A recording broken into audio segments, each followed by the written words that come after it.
各位標迷大家好啊，我係 Winner Watch 嘅阿 Ben。嗱，今日咧想同大家介紹一隻咧精工錶啊。咁啊，最近咧大家咧都揾緊一隻咧藍面嘅精工自動錶啦。咁啊，好多標迷都揾過阿 Ben 嘅。咁啊，阿 Ben 之前拍片介紹過，但係咧嗰隻錶咧已經賣晒啦。阿 Ben 真係好唔好意思啊，因為短時間咧都唔會有貨翻到噶啦。因為 7S26 機芯嘅錶咧買一隻少一隻，想訂都訂唔到。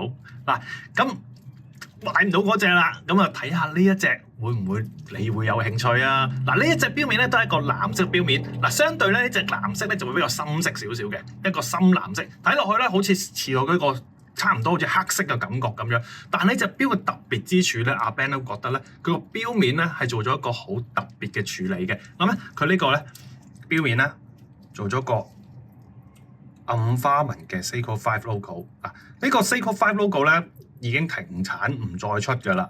嗱，大家見唔見到有個暗花紋喺裏邊啊？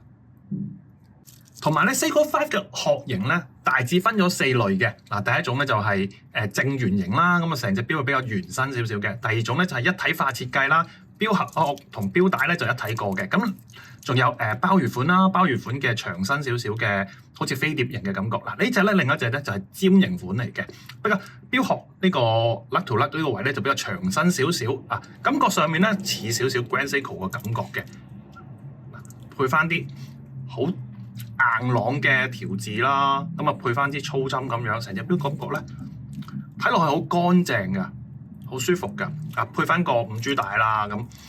成隻錶嘅感覺就完全好似好卡式嘅感覺出嚟啊！嗱，度一度個 size 俾大家睇下啦。呢隻錶咧就係37mm 嚟嘅，嗱，直徑係37mm，lug to lug 咧頭先講過啦，會長身少少嘅。嗱，41mm，厚度方面咧10.4mm 嘅厚度。咁啊，全不鏽鋼啦，透明底啦，錶帶就用咗個5G 帶啦。咁跟住咧，佢個錶扣咧都係做咗個摺扣嚟嘅。咁個錶扣呢個位咧就做咗個拋光嘅打磨。咁啊，有翻個精工嘅 logo 啊，彈弓扣嚟嘅。咁啊 spare 位咧就比較少啲，得2個 spare 位嘅啫。啊，比鮑魚殼嗰隻款咧就會少啲，因為佢用咗個彈弓扣啊，咁啊會少咗啲位俾佢做呢個 spare 位。後邊就係呢個透明機芯啦，透明錶帶可以見到裏邊嘅機芯。咁錶底下邊就冇乜做啲特別嘅打磨嘅，但係佢就俾你見到裏邊嘅錶嘅運行啦，見到佢個有時擺啦、Victor 啦，咁啊印翻 Seiko 5啊 water resistant 啦，有呢個基本生活防水嘅。嗱，7S26機芯都寫埋喺上面㗎啦。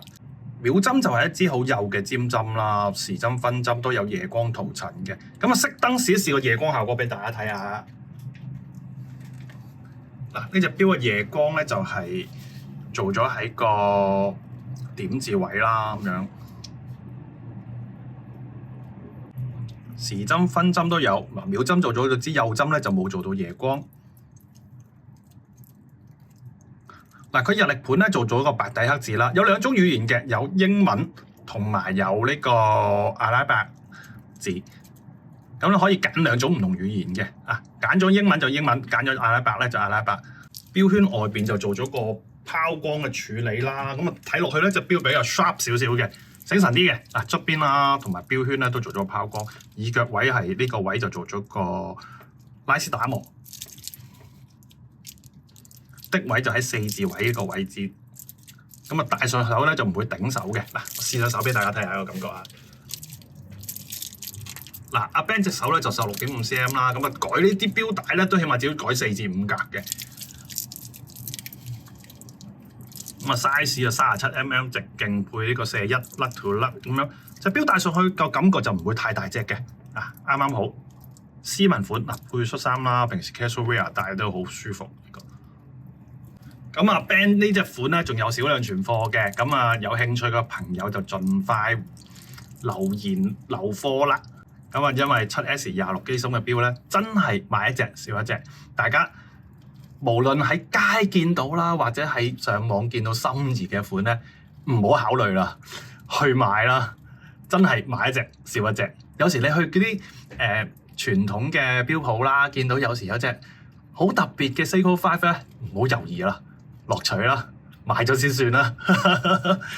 好啦，今日嘅介紹咧就去到呢度啊，希望大家中意我今日嘅條片啦，俾個 like share 條片出去。如果未訂閱我哋頻道嘅朋友，記住撳個訂閱支持我哋啊！阿 Ben 咧仲有好多唔同嘅 Seiko 5嘅自動錶款可以俾大家嚟我哋門市度參觀或者係試戴嘅。咁啊，阿 Ben 喺門市等你哋啊！好啦，我哋下集再見啦，拜拜。